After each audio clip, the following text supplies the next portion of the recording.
Welcome to Wild, Women in Lending Determined to Make an Impact. I'm your host, Robin Lavasser. They say our biggest fear is not that we are inadequate. It's being powerful beyond measure. In this podcast, I will share how to break through imaginary ceilings, lean into success, discovering your purpose, and understanding how to create the business and life of your dreams. From failures to triumphs and all the tactics in between, let's jump into the wild arena together.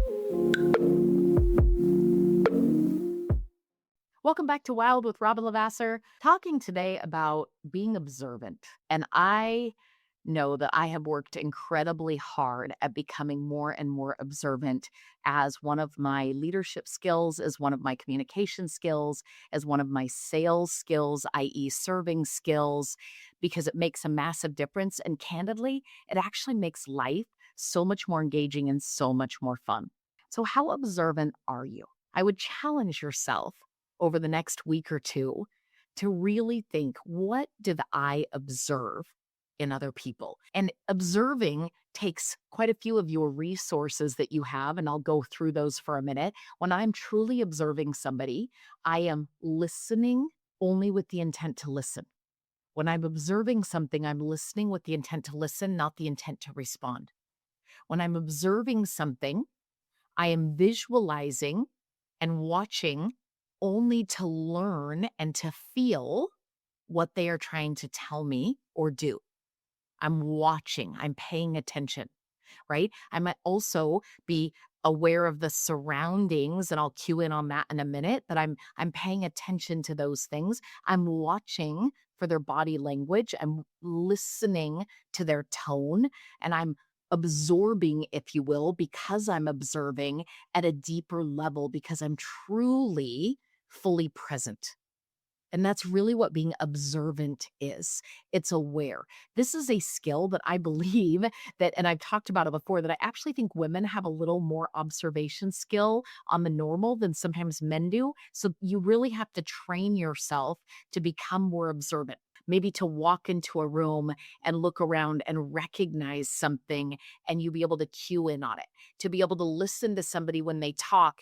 And one of the things that I do to be more observant is when somebody's talking, I repeat things back in my head that they're saying. Sometimes I'm writing, physically taking notes so that I can grab hold and remember, or I'm actually asking them further questions about what they just said so that it will resonate at a deeper level with me. Really big deal. The other thing that I'll do sometimes is put correlation in my head and then be able to articulate that back to them so that I'm observing. People in general love to feel seen. They love to feel valued. And I know that when you want to really influence and create depth of relationship, you become observant, and it makes you feel more sincere to people, more trusted to people, right? More in tune, if you will. You feel more connected in general because you're aware. And I can tell you this works for parenting. It works for marriage. It works for friendships, and it certainly works and moves the dial in business. And so one of the things that I would ask you is, how many things this week already, whenever you listen to this podcast, can you recollect that you've observed when it comes to other human beings? And what did you observe about them? What did you observe about them? Did you observe how they laugh, how they smile, the sports team they were wearing on their shirt, maybe the shoes that they have, or the keychain that was resting on the desk that had something that you could make conversation around? Did you ask some questions and observe how their body language shifted when they talked about the importance of a backyard at that home? When you met with a referral partner, did you observe, right, how they were dressed, how they carried themselves, what their tone was? Listening to maybe their journey through real estate or family dynamics or things that you can cue in on. And what I will tell you is that being more observant not only made my life more fun, if you will, in the day-to-day interactions of people. I am fascinated by human beings. Absolutely fascinated.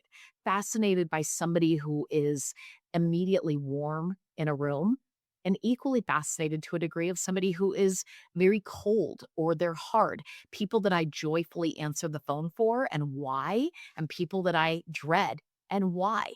And when you're observing all of those things, you're using, and I've done podcasts on this just in general, you're using life as a tool to teach you constantly because you're choosing to be present.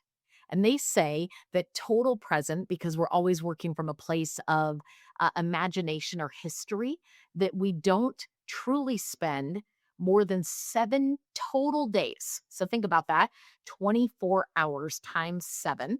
I don't even know that math. I'm not going to do it in my head right now, and I'm not going to grab a calculator. But 24 times 7 full days is the average amount of time a human being is truly present. Average in the world. That is bananas to me. And so we don't do a great job of being fully present. We don't do a great job of being observant. And if you go into something being observant, you can't really observe and not be present. You can be in a place and not be there. We all know that. We all know when somebody's not really where their feet are planted, right? Where they're sitting, where they're standing. We know it when somebody's on the phone and they're not really engaged in the conversation that we're having. We're all guilty of being that person. We're also all victims, if you will, of being on the other end where you hope somebody is present listening and they're really not. And when somebody recognizes those things, it makes especially leadership for me and parenting a lot of fun because you know your children at a deeper level when you're truly observant of them. You can identify what makes them unique. You know what makes your marriage unique in different little places because you're observant of things and you identify with somebody when somebody's doing something. There's things that my husband does that I love. And sometimes I identify those and I share those with him. I'll give you an example. On the general rule of thumb, in the morning when he passes by me in the restroom, not to get too personal, and I'm getting ready on the general rule of thumb, he generally brushes my back as if to say, in addition to that, good morning. When I walk into the house at night, we generally walk over to each other and give each other a kiss.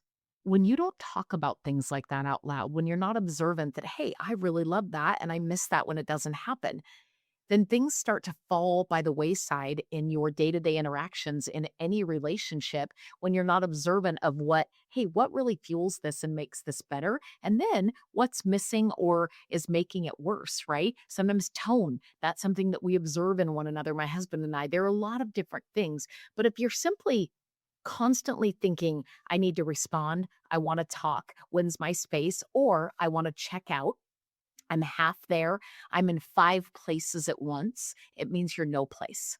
And I've been very guilty. I'm a masterful multitasker in my own mind, but I know it doesn't serve people well. And so over the years, I've gotten stronger and stronger and stronger at sometimes sitting on my hand, biting my tongue, and simply using my eyes and my ears to digest all that is happening, all that is around me, so that I can be keyed in and stay relevant to the conversation, to my reaction to things. If you really think about it, we've all had a moment probably when we weren't fully present and you've had to say to somebody, I'm sorry, can you repeat that? I wasn't really listening. Or I'm sorry, my brain drifted off. We've all been there and we'll all be there again in our life multiple times, I'm sure of it. But what a difference it is when you've really listened to somebody and later you can send them a follow up text and say, hey, I really thought about everything that you said. I'm praying for you over this. Or, I had a thing where if a realtor gave me a quote they loved or a number that they were wanting to hit or a big, hairy goal that they were seeking, I would have something made for them. Didn't have to be expensive even. Amazon's a great tool in this space. You can just put in the number 100 and it will literally bring up a gaggle of items that you could purchase. And you can do this thoughtful follow up. Oh gosh, I've never had a massage. Ding, ding, ding. This is a book, Mr. Schmooze, which is incredible. Unreasonable Hospitality plays in on this a lot. When you're fully present, you're truly observing, you're catching things, and you're having fun finding where you can backfill value, where you can backfill a smile, where you can backfill help or support, encouragement, prayer, just a nudge, if you will, that says, I saw you, I heard you, I engaged with you, and I followed up beautifully with you because I was present, not thinking anything about myself, but simply fully engaged in learning from you, learning about you, and being part of what you have to say. So if you're struggling with it just feels like work, it feels like a rat race. It feels like a grind. Nobody's listening to me. I'm not getting the responses that I want. I'm not getting the attraction or the follow up or the commitment from clients and referral partners. I'm not getting team members to stay. I would challenge you, work on how well you observe. Work on how well you take observing into actionable items that show people how much you truly care and how you are truly engaged in their life. And I promise you, the business gets a lot more fun. Parenting becomes a blast. Marriage gets better. There are a million things. Faith increases dramatically. I won't even get into the observations of the relationship you can create with Jesus when you're really paying attention on my side from a Christian space. There are so many wins. And so check yourself on, am I being observant enough? Could I reflect this week? I could tell you 20 stories right now about conversations I've had with people, wins and losses they've had, burnouts, hard life events, wins, successes, challenges, all the different things. And I could literally rattle them off. And the only reason is my brain stored them differently because I was able to be fully present. So give yourself that gift, and I promise you work will feel a lot less like work and a lot more like just relationships in life. If this was helpful, I hope that you share it. I'll see you hopefully on the next Wild.